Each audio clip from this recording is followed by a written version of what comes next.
Magandang araw sa inyong lahat. Sa araw na ito, sasagutin natin ang tanong ng ating followers. Ma'am Reyes, paano kung ang pumanaw ay may kasalanan po bago siya mawala?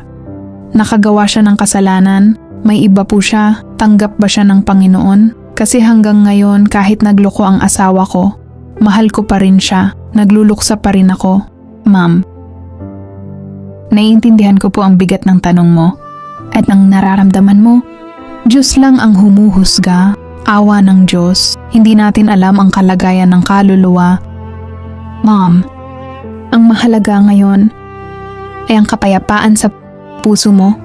Huwag mong pabigatin ang sarili mo sa tanong na hindi natin kontrolado. Ipagdasal siya. Alagaan mo ang sarili mo at mga anak mo. Unti-unting tanggapin ang pagkawala. Ma'am, ang Diyos ay Diyos ng awa at paghilom. Naway bigyan kanya ng kapayapaan sa puso mo.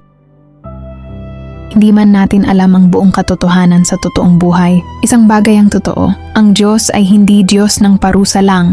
Siya rin ay Diyos ng awa, pag-unawa at paghilom. Hindi man natin alam ang buong katotohanan, sa kabilang buhay, isang bagay ang totoo. Ang pagmamahal na totoo, hindi nawawala agad. Pero ang sakit, unti-unting gagaan sa tulong ng Diyos. Maraming salamat sa iyong tanong. At alam ko po na mabigat ang pinagdadaanan mo ngayon. Hindi madali ang mawala ng asawa, lalo na kung mahal mo pa rin siya kahit may mga pagkukulang at pagkakasala siyang nagawa noong siya ay nabubuhay pa.